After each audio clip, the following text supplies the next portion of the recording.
the heart of Tanzania in East Africa. A country that's become a human-animal war zone. Here, lions are a living nightmare. This is a hunting ground for lions that have decided to make their quarry human beings. In many parts of Tanzania, lions have undergone a disturbing change in behavior that has caused a fourfold increase in lion attacks on humans. Once a lion discovers that it can kill people, it's going to continue killing people until it's killed. Since 1990, over 600 people have been eaten by lions. There's a general fear among these communities that these lions may strike anywhere and at any point in time.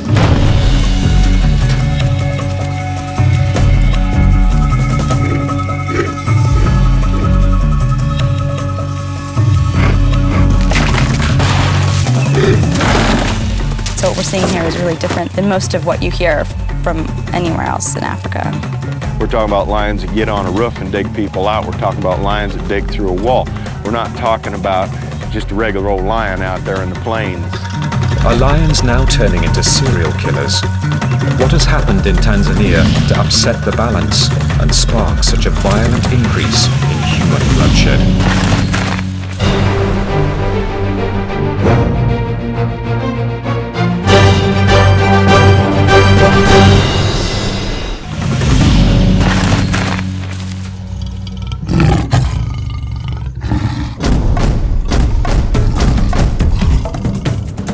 Tanzania, East Africa, the epicenter of an ongoing crisis. A country where lions are switching their sights to focus on humans as fair game.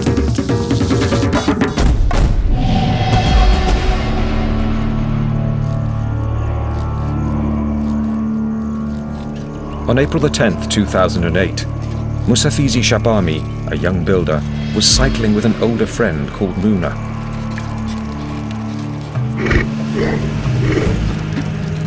They were near home, but so too was a 140-kilogram male lion running at full speed. The lion, it just came out from behind us and started chasing us. Within seconds, the lion was in striking distance of the site. I was very scared. I was trembling so much I thought I was going to faint. He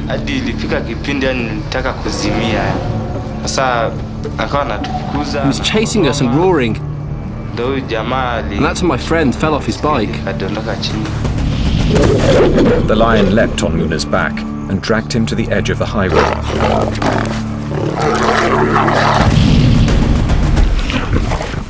Standing on the roadside, Musafizi witnessed Muna being mauled by the lion. At this point I ran. I felt like I'd lost my mind.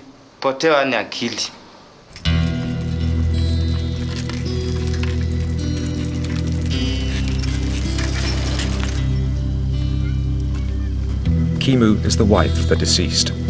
She faces a tough future, supporting a family of 6 children. For me, he just said goodbye going to work. I couldn't believe it at all. We were sharing and contributing, but now I'm struggling on my own.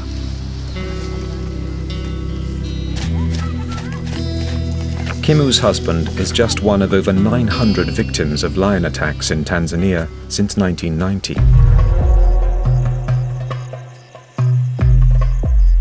The situation is desperate.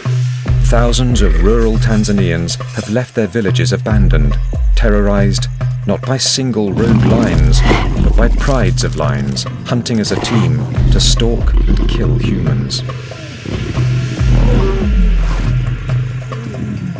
We're not talking about just regular old lions. We're talking about lions that walk into a village and kill people.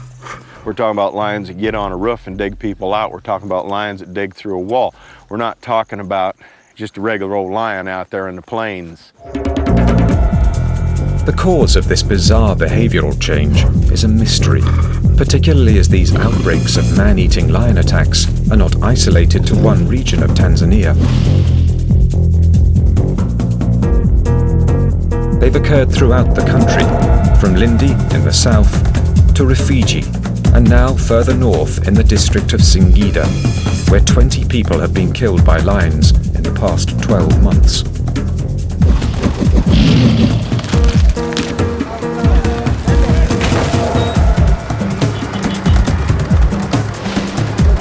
So critical is the situation, the Tanzanian government has called in the services of a big cat specialist from the United States, named Darren Simpson.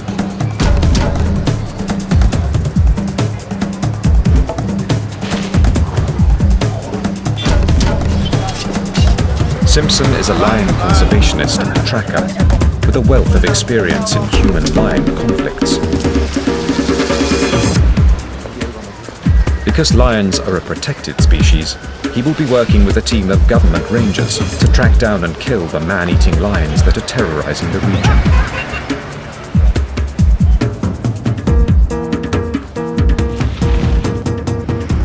This is not the first time Simpson has hunted lions in Tanzania. I've been here twice before. They've had everything from people being jerked down, 2 male lions jerked down 2 young men right in front of a police station one night, killed them right in front of the policeman. The lions were shot and went off and died, but so did the 2 young men. So as much as I love these big cats, and you're talking to a guy that's dedicated his life to capturing these animals for conservation, this is what I do. This is something that has to be dealt with. This is their reality, and so I'm here to help them deal with it. Working alongside Simpson is a team of 6 rangers, heavily armed with semi-automatics and shotguns, led by Wildlife Division official Dennis Ikanda, seen here in the camouflaged jacket. Ikanda is a human-lion conflict specialist and a veteran lion tracker.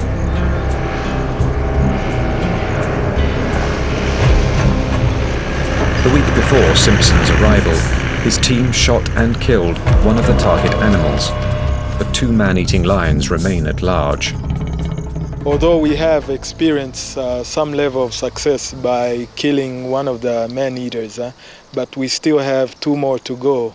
And worst of all, we have a male lion on the loose, and they usually become a lot worse when their partners are killed. Simpson and Ikanda receive a tip-off from a local herdsman. The lions have been spotted leaving the half-eaten corpse of a donkey.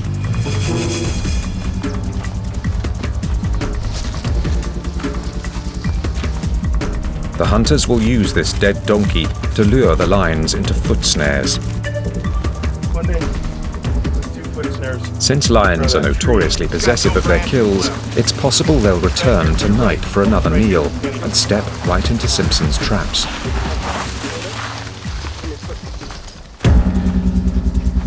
Should a lion place a paw on one of these cushions, the pressure will fire a trigger, tightening a noose of wire around the lion's leg.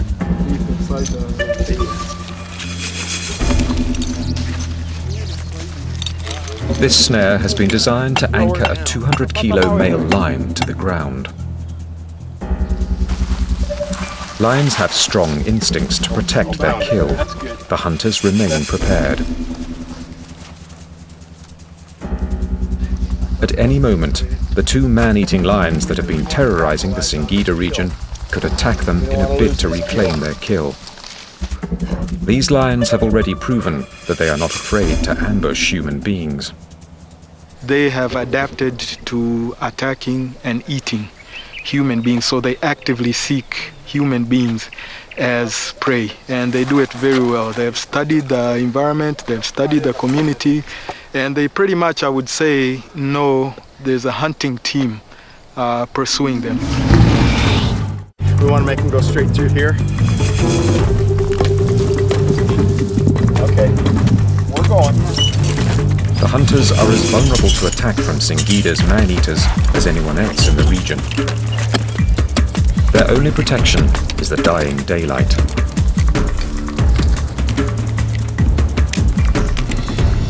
Once the sun goes down, the balance of power will shift to favor the lions, and the team will be open to an ambush from Africa's largest predator. Lions can grow up to 3 meters long, and males can weigh over 200 kilograms. Their speed, strength, weaponry and cunning make them one of the animal kingdom's most formidable terrestrial predators.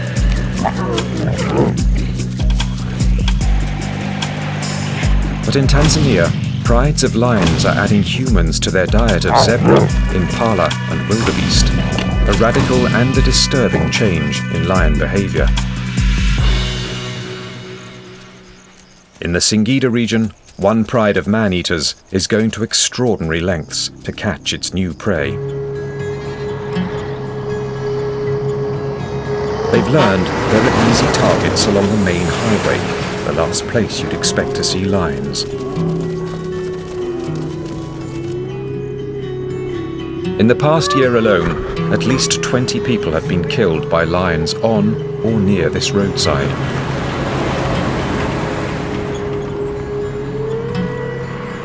This road is now known as the Highway of Death. It's a paved 2-lane road, main artery, through little tiny communities full of dwellings, an area where children walk to school every day. It's basically the village sidewalk. Women carrying loads on their heads to supply their homes, groceries, water. Pretty benign area, you would think. This is a hunting ground for lions that have decided to make their quarry human beings. They're using the bush areas that are alongside the road as an ambush area.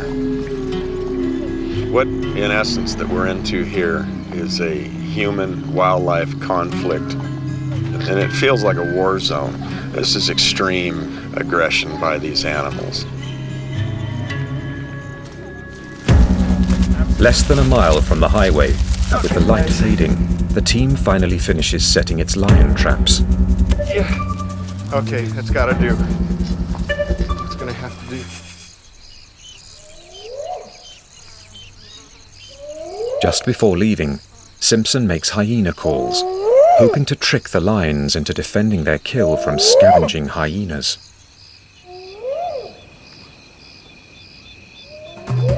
Now the team must wait until dawn to see if they can catch a man-eating lion.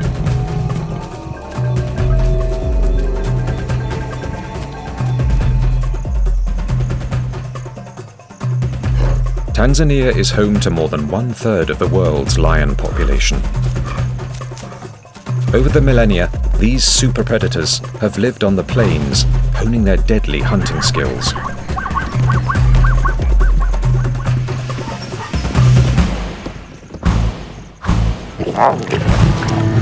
But in Tanzania, lions are switching their sights to hunting humans.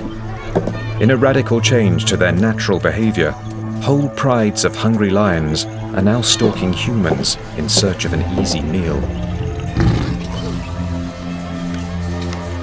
One thing we're seeing here is lions that are bold enough to walk straight into villages and take people from right near their homes when there might be a number of people right near them. And this is not a normal behavior. This is not something that normal lions will do. This is an indication that these lions have learned that people are prey, and they're actually preying on humans like they'd prey on any other animals. Hadas Kushnir, a human-lion conflict expert, has been researching man-eating lions for 4 years. Her studies suggest a startling change in lion behavior.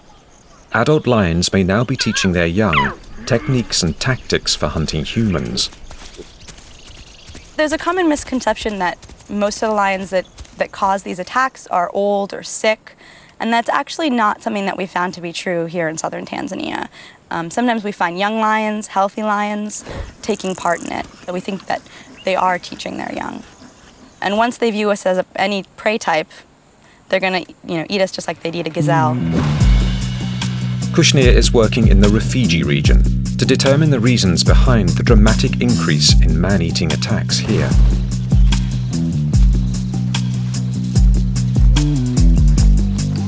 She's learning that the lions of this area are continually adapting their methods to increase their proficiency at hunting humans. You can't underestimate the intelligence of these animals when it comes to hunting prey. They study their prey. They learn their prey's movements and their prey's behavior, and they'll adapt to how their prey is changing. This was particularly evident along the banks of the Rufiji River, used by the farming community in their daily routines. The way the villages in Rufiji are set up in this one area is that villages are on the north side of the river and agricultural fields are to the south. When the outbreak in 2002 started, early on most of the attacks were on the other side of the river, on the south side, and they were at night. But people started getting fearful. They started coming home earlier in the day, and the attacks started happening earlier in the day. And eventually, people stopped going to their agricultural fields altogether, moved back to the villages, and the lion actually swam across the river and started preying on people on the north side of the river. So they're able to adapt, they're able to learn. And it's terrifying, because it's not just a chance event that you might get caught by a lion. There's a lion out there stalking you, actually looking for you to eat. In the Rufiji River region of southern Tanzania, the locals blamed the deaths of 40 people on a single serial killing lion they named Osama, after the world's most wanted terrorist. But Kushnir believes that groups of lions are responsible for the bloodshed. Generally, it's going to be a small group of individuals. There'll be males and females. But what happens towards the end of an outbreak is, through the hunting of lions, they've killed all the other lions. At the end, there's one man standing. The cases we know of, a lot of times it tends to be one male lion. The male lion might be injured already, and towards the end can wreak a lot of havoc. Osama was eventually killed by a team of government hunters in April 2004. A sign on the outskirts of Kilimani village marks the spot where the lion's corpse is buried.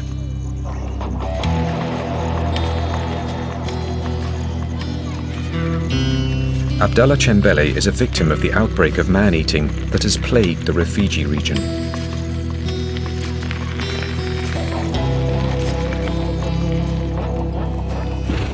During the night in March 2003, a lion, possibly Osama, broke through a wall in his family's house, dragged his mother out into a nearby field, and ate her.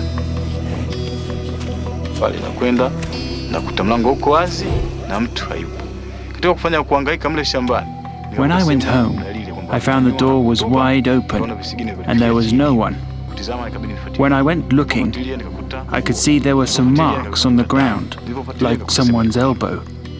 When I investigated further, I found her clothes and then blood. The horror of living in the presence of man-eaters is so bad, many locals refuse to believe normal lions are the cause of the bloodshed.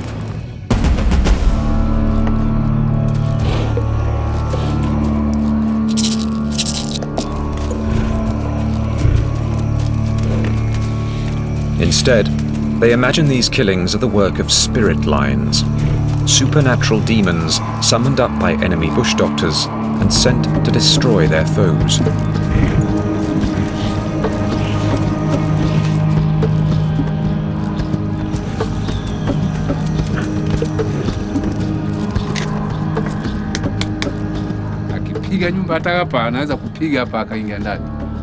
These lions can just knock down the door and get in and take you out.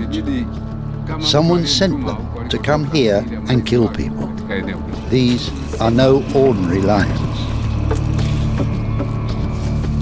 Hadas Kushnir knows about the traditional belief in spirit lions. She presumes that these supernatural explanations help people to deal psychologically with the horror of the situation.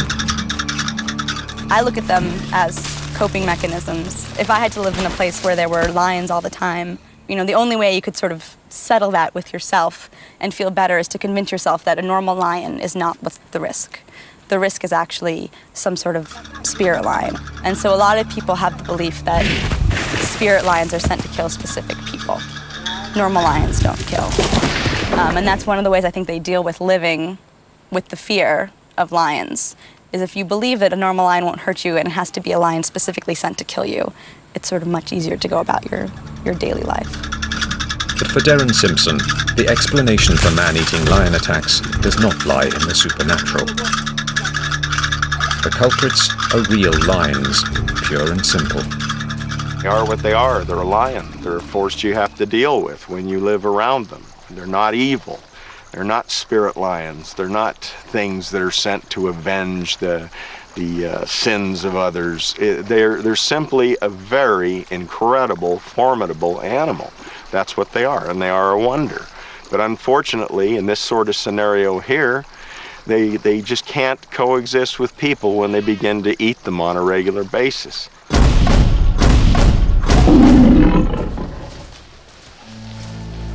The hunt for two man-eating lions that have been terrorizing the Singida region of Tanzania continues. The tracking team are revisiting the traps they set the previous night around the carcass of a donkey recently killed by these lions. The sound of a big cat up ahead in the bush seems to suggest their efforts have been rewarded.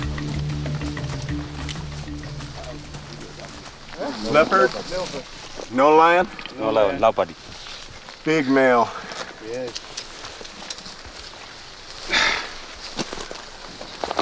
The Tanzanian government has ordered the hunters to shoot and kill any potential man-eater captured in the vicinity.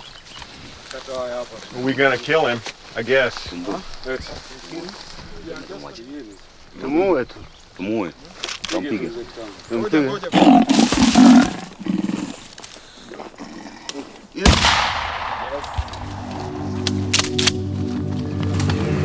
One of the disadvantages of foot snare traps is the possibility of capturing non-target carnivores. But leopards have been known to kill humans, and releasing a large predator at this sensitive time is unthinkable. You don't have option B, you have to do this. It's not like we can sit down and interview them when 15 people have been killed. We have to put human welfare here first. As much as people would like to think there's a possible alternative, they're not living here. They're not having their kids get killed and their mother get killed and their father get dug out of a house by a large predator. So leopards are culprits in this area as well, and they're on the list. So that's why we're doing what we're doing.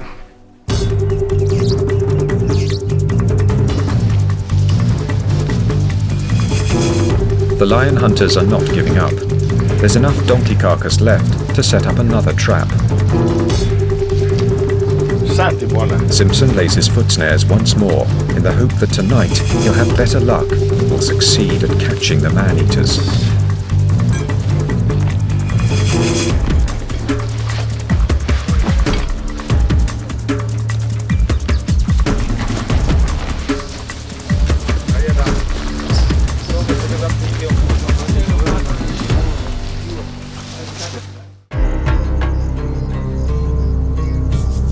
One explanation for the surge in human-lion conflict in Tanzania is that the natural prey of lions, like impala, zebra and kudu, has become severely depleted due to poaching and increased habitat destruction. Lions simply have no choice but to go in search of alternative prey. As lions seek out new habitat, obviously they want to go into habitat that doesn't have the presence of other dominant lions, and they want to have the presence of prey. When there is no prey and the prey's hunted out, you have substitute prey, like what's behind me right here. Livestock become the first conflict. As a consequence of preying on livestock, lions inevitably come into contact with people and discover they too are easy targets. Human beings are like little pink balloons to these very formidable predators. Herds like this usually will mean that there are herders. Then if people present themselves time after time after time, as you see here, where you have small children walking to school in lion habitat, you have women going to this watering hole every day to gather water with small children, all by themselves, a smart creature like a lion begins to figure out the easy opportunity.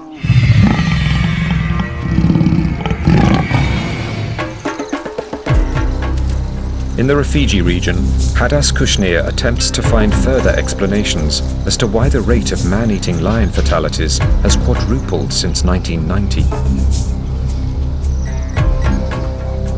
she's discovered a pattern in the statistics that leads her to believe it's the people's methods of agriculture that make them vulnerable to attack. One of the places where people are most at risk is in their agricultural fields. Generally, the agricultural fields are pretty far from the village. They're isolated from each other, and there's a lot of bush surrounding it. So right there, you're at risk. One of the really important factors that we're finding are bush pigs as crop pests. Bush pigs are nocturnal crop pests, so they only come at night.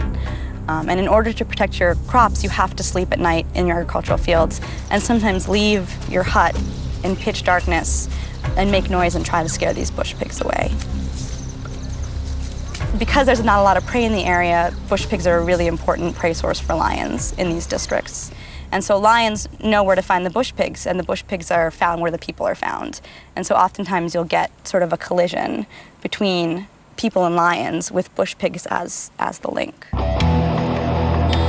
It was while defending their crops against marauding bush pigs that Asifo Mbwata's family was devastated by a lion attack. In the middle of the night, his father, mother, and 2 nephews were dragged out of their shelter and eaten.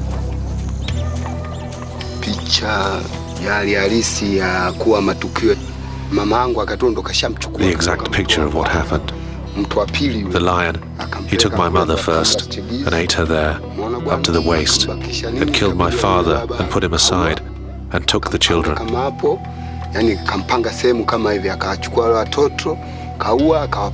He arranged them almost next to each other, so that when my brother went to look for them there, he saw the children first and thought they were sleeping. But they had already gone.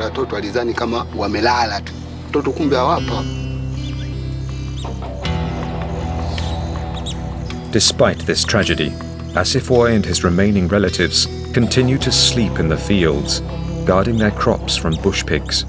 He says they have no choice.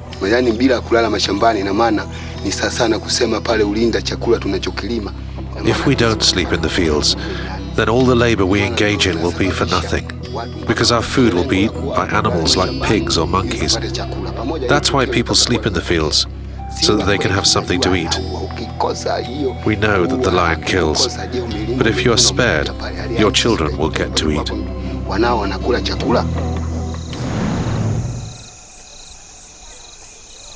Many villagers sleep in temporary makeshift shelters called dungus that provide little protection against lions. Because the Rufiji villagers have no option but to be out in the fields at night, Kushnir is trying to encourage them to be more proactive in defending themselves against attacking lions. What this family has done, which is really great, they've built a dungu that's reinforced and closed on the bottom. This here is quite strong, and over here they actually have bamboo poles. And what's really wonderful is that this is the area here which would normally be open, and the family would normally be cooking here at night, resting here at night, and what they've done is close it off so that if a lion is roaming, the lion won't be able to see them or get to them very easily. Unfortunately, not all houses are like this. There's a lot of makeshift huts out there that are constructed much more flimsy, lower to the ground, a lot of more sort of straw and palm, where lions can literally just jump in and take people from inside or even knock the structure down.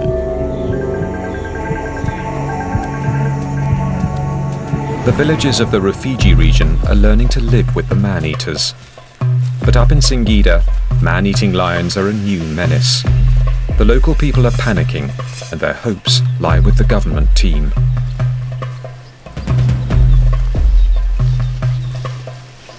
The hunters return to the baited traps and find they failed to catch their target. I'm gonna let him go, you guys. Okay, watch out now. I need everybody to stand over there. Yesterday, they caught and killed a leopard. Now they face an enraged hyena.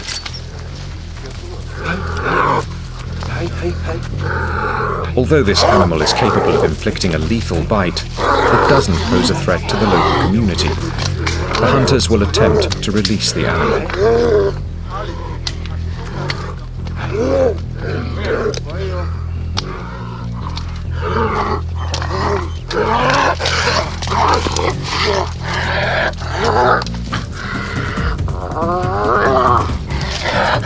Simpson takes great pains to ensure this female spotted hyena doesn't sustain any injuries. It will return to the wild unharmed. Loose, loose, everybody back.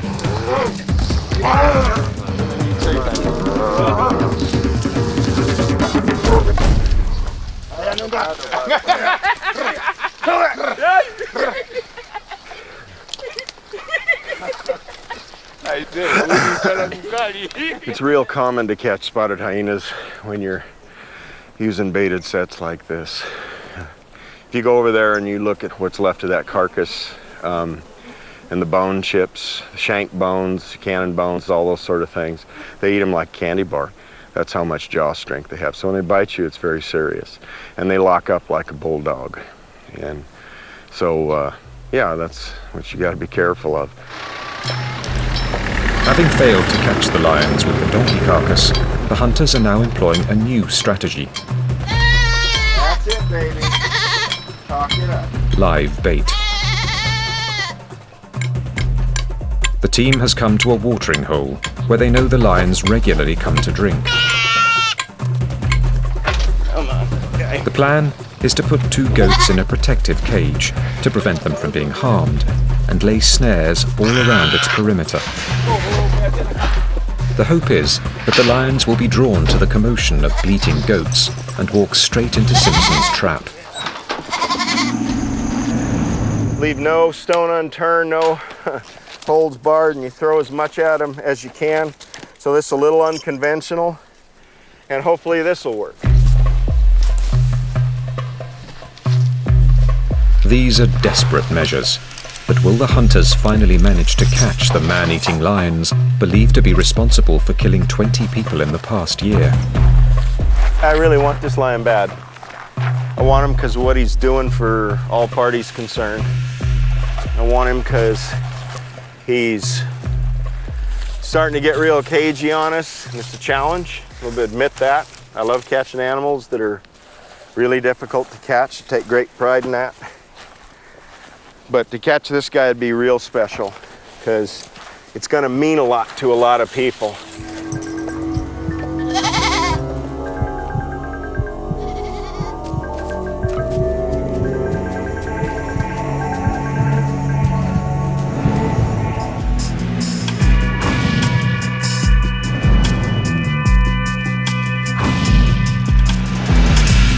Tanzania is home to 1/3 of the world's rapidly diminishing lion population.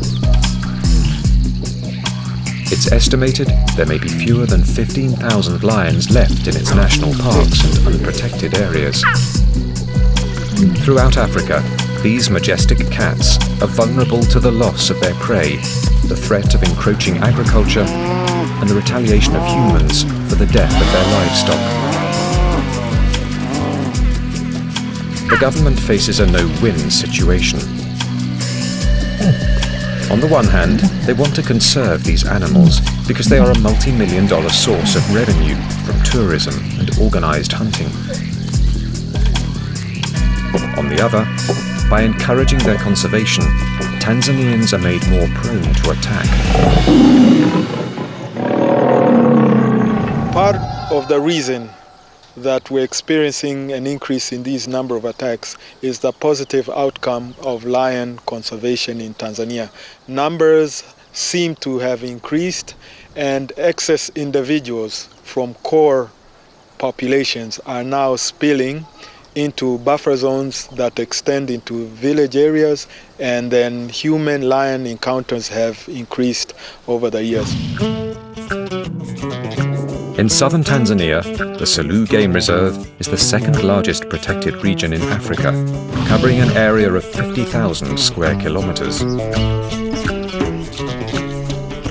It's one of the most important strongholds of game animals in the country, and consequently, a hotspot for lions. There may be as many as 4,500 lions living in the reserve.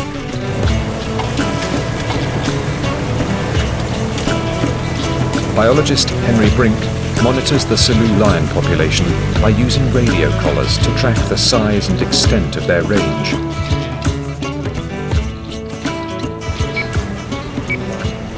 Currently we follow some 114 different individuals, covering some 800 square kilometers, which is sort of 14 lions per 100 square kilometers, which is very good lion density. In the eyes of conservationists, the Selous lions are a success story. But there's a problem. The human population is increasing, and it's coming closer and closer to the boundary of Selous. The Selous boundary, in large parts of it, is just boundary markers. What's a marker to a lion? It goes where it wants. The lions of this park don't recognize park boundaries and are prone to leave its perimeter in search of prey. When this happens, they inevitably come into contact with people. Just recently there was on the 11th of June, a lion attacked a person just 500 meters or so from the Selous boundary in a sort of small open hut. It was like a nightmare. That's the way the people there described it. In that area there's no power, everything's dark, you go to sleep early, and then suddenly in the middle of the night they're attacked. It was very much like a nightmare.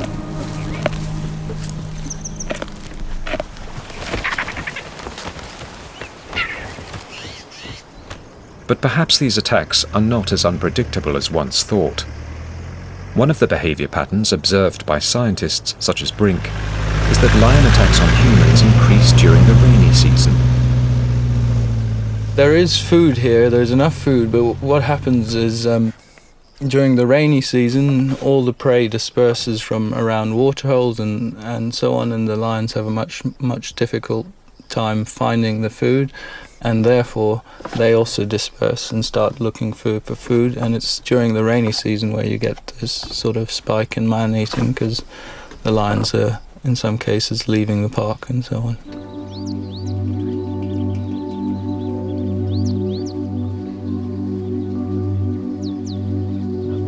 The suggestion that changes in the weather can trigger man-eating outbreaks is supported by other research.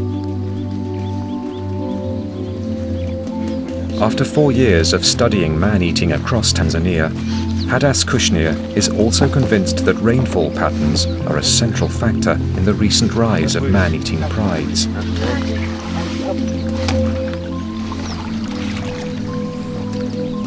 When rainfall increases, man-eating increases, and the effect can be felt right across the country.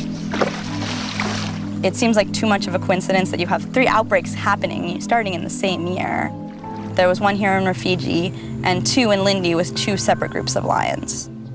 So the scale is pretty enormous. Here in Rufiji, the numbers we have are about 52 people being killed, but down in Lindi the numbers are much higher, upwards of 85 or 90 during that 2-3 years time period. Kushnir's theory is that the ultimate cause of these simultaneous man-eating outbreaks could lie well beyond the shores of Tanzania. There's a large number of attacks in 1999, and we have anecdotal evidence that there was a lot of flooding that year. There was a El Nino in 97, 98 that caused a lot of flooding in the region. The wildlife patterns were different than usual, and that's why the attacks were higher. El Nino is a worldwide weather phenomenon that results in supersized flooding across East Africa. The floods force the game animals to seek higher ground, with the result that some prides of lions find themselves marooned with a limited supply of food. It's at this point that they are forced to go in search of human prey. From what people told us, it sounded like if you get a lot of rain, you have animals in places where you wouldn't normally have animals, or you're missing animals in areas where you would normally have animals. So potentially the lion prey wasn't where the lions were. And so lions were then more desperate, more hungry, and turned towards people. Many scientists predict that global warming will likely increase the severity and frequency of flooding events. If the connection between flooding and the rise in outbreaks of man-eating lion attacks is proven to be true, the future looks bleak. A future that will undoubtedly see an increase in human-lion conflict.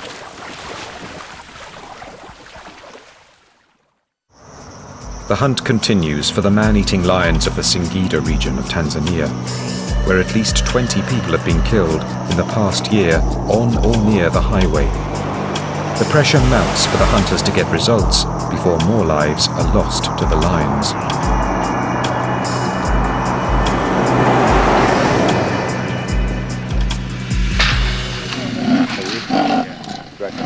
Simpson and the hunters have returned to inspect their traps, and once again their efforts have been foiled. They've snared a second leopard and have no option but to kill it.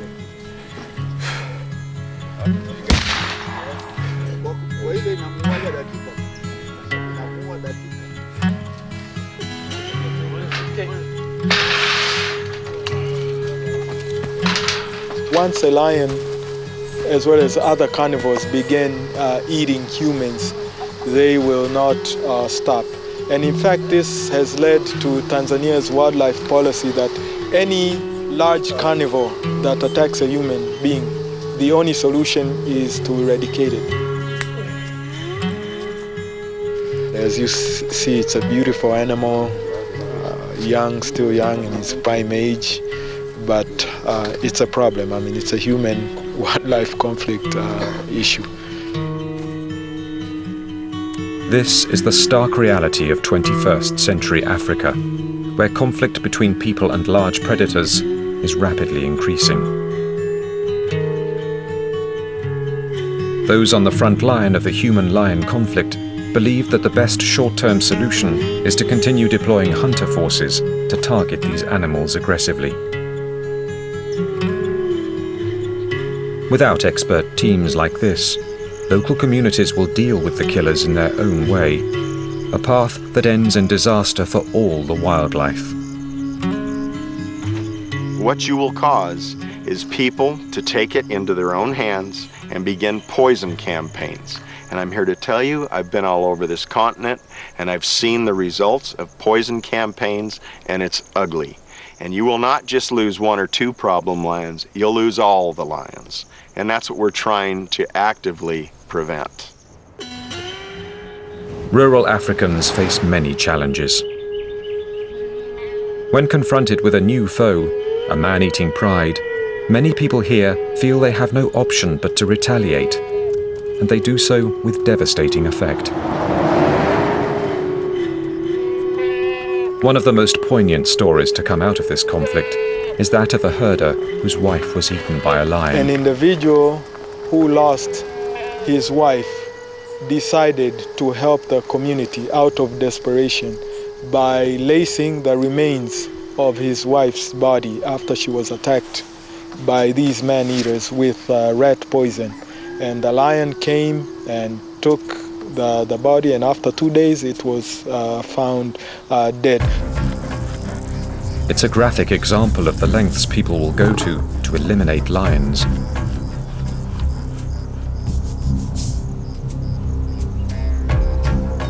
This conflict is devastating for both humans and lions. Lions once roamed the whole of Africa, but human retaliation against the man-eaters, the increase in agriculture, hunting, and the loss of natural prey have steadily eliminated the continent's lion population.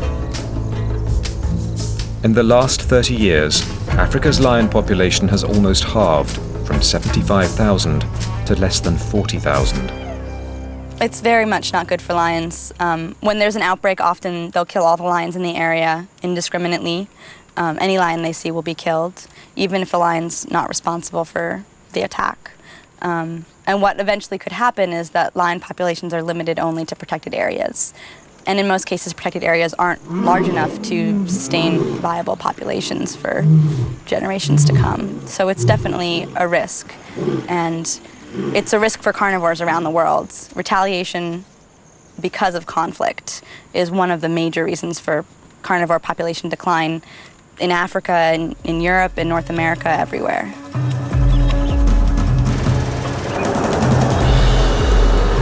Lion biologist Henry Brink also considers a future where lions may only be found in protected areas, separated from human habitation. Tanzania has gone exactly the right way. It's set aside some 30% of its land in some sort of protected conservation status, which is an awful lot of land if you compare it to other areas. So I think in Tanzania, for example, you will have a healthy lion population in the future. Whether they'll exist outside the sort of protected areas, let's say in 50 years' time, that's another matter. It's very difficult for large carnivores and humans to coexist. Darren Simpson, who continues on the hunt for the man-eaters of Singida, is pragmatic when questioned on whether humans and lions can coexist. Humans, he says, will always prevail. Animals always lose. Unfortunately, they're the ones that have to give. These cats no longer have a place in this particular ecosystem, and they have to be removed. That's reality. And as you remove habitat and you have more people, you're going to have more conflict. Out in this area where we are, we happen to have predators that are extremely formidable, and yet they aren't solitary. They run in prides. Unfortunately, outside conducive habitat, in an urban area, there is no conservation benefit to apex predators that are hunting regularly human beings. In the month after the film crew left Tanzania, 2 more people were killed by lions along the road the locals have named the Highway of Death. But finally, there's been a breakthrough. The male lion that had led a pride to kill at least 20 people in less than a year was caught in a caged trap. A victory for the hunters that had spent the best part of 3 months tracking down the man-eating lions of the Singida region.